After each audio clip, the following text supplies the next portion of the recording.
I'm not going to lie, the biggest story coming out of COTA isn't just Tyler Reddick winning again. It's the cheating noise that exploded right after it. Because Tyler Reddick didn't just win at Circuit of the Americas. He made history by becoming the first Cup driver to open a season with 3 straight wins. And almost instantly, a chunk of the online conversation turned away from the drive itself and into conspiracy talk about 23XI, the lawsuit settlement, and whether NASCAR is somehow letting this happen.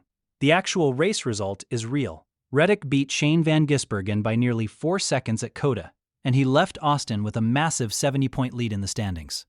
So today, that's what we're breaking down. We're going through the conspiracy chatter that started flying the second the checkered flag dropped. Some of the actual accusations fans were posting, why a few media voices fed that mood, while others completely shredded it, what Tyler Reddick himself basically revealed about how he beat SVG, and why the real truth here may be a lot less dramatic than the internet wants it to be. Then we'll finish with what all of this means heading into Phoenix.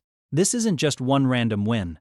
23XI came into 2006 after an ugly legal fight with NASCAR in 2005, a fight that ended in a December settlement. Then the new season starts. Tyler wins Daytona, then Atlanta, then COTA. That kind of streak was always going to get people talking. Add Michael Jordan's team, a recent lawsuit, and a fast start that nobody in the garage can match right now. That's where the first wave of conspiracy claims came from. The basic idea spreading online was simple. 23XI settles with NASCAR, then suddenly Tyler Reddick starts the year 3 for 3. So some fans decided the settlement must have included something shady. One post said, "Was this part of the settlement agreement with 23XI and NASCAR? Boring." Another flat out said, 23XI is clearly cheating and NASCAR is allowing it. Tyler Reddick is not that good of a driver. Something definitely happened with the lawsuit. Another read, settle the lawsuit. Bam. 3 wins in the first 3 races of the 2026 NASCAR season. I'm sure it's just coincidence. And maybe the strongest one was, it is obvious this is part of the settlement. There is no way in this day and age of engineering, any one driver has this type of advantage over 3 races. That's not just normal fan awe, that's a full narrative. You can even see both sides of that fight in some of the posts. One user mocked it with, "Here comes the this was part of the settlement conspiracy theorists." And Alan Cavanagh summed up how loud it got by saying multiple conspiracy theorists have called the SiriusXM NASCAR post-race show, claiming something's fishy.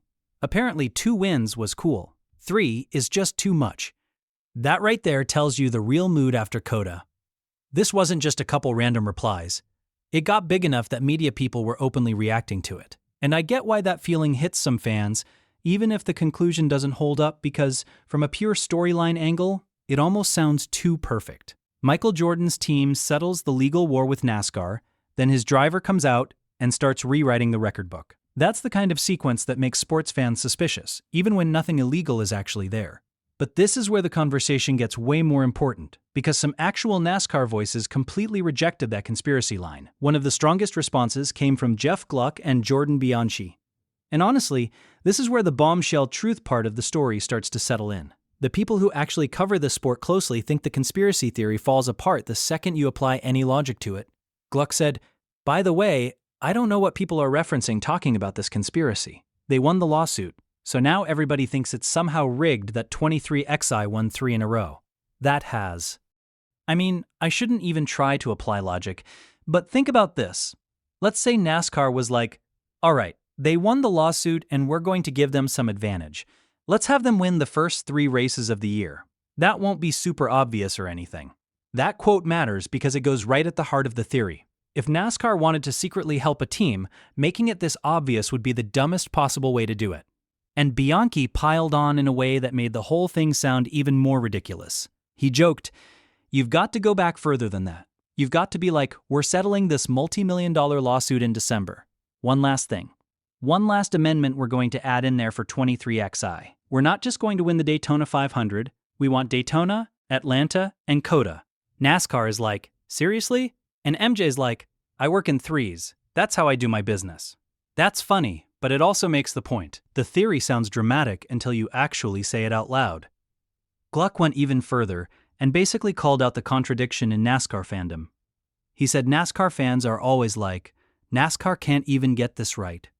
Then, they turn around and go, NASCAR rigged 2 super speedways and a road course. All the things that would have had to happen for that to work. Come on, that may be the best summary of this whole thing. And honestly, there's another practical reason the cheating narrative doesn't really land. Tyler's COTA win looked like a legit, controlled, high-level road course performance. He won the pole, led 58 laps, and when SVG closed late, Reddick still maintained a gap and won by 3.944 seconds. This wasn't some weird fuel mileage lottery, a mystery caution, or a fluke restart where the leader got lucky. He controlled the race and beat the road course king straight up. That's also why the Tyler Reddick reveals bombshell truth angle is really about the way he described the drive itself, because what he said after the race did not sound like a guy hiding some advantage. It sounded like a guy managing pressure. Amid all the cheating allegations, this is what Reddick said after the race. I think for me in the heat of the battle, it's like, all right, I've got to find a way to hold off Shane. But as I started to pull away, it's like, all right, there's a lot on the line here. Hit your marks. Don't be a hero. You don't have to win by 8 seconds. You see, no mention of any cheating. That's what these allegations are all about. But this is the truth fans probably don't want, because it's not spicy enough. He didn't reveal some scandal. He revealed discipline. He beat SVG by staying calm, protecting the tires, not overdriving the car, and refusing to get baited into making the one mistake SVG usually waits for. Kenny Wallace went after the conspiracy crowd hard. He summed up the claim sarcastically as, 23XI, they sue NASCAR and NASCAR lets them win everything. Then followed it with, did you make it through school? Did some of you make it through high school? Or did you go to the Black Helicopter Conspiracy School? And then he made the central point. Tyler Reddick truly wins the race all by himself on his own talent. And he won all 3 races on his talent. Now whether you like Kenny's tone or not, the broader argument is solid. Tyler didn't win 3 identical races the same way. Daytona was chaos survival. Atlanta was strategy,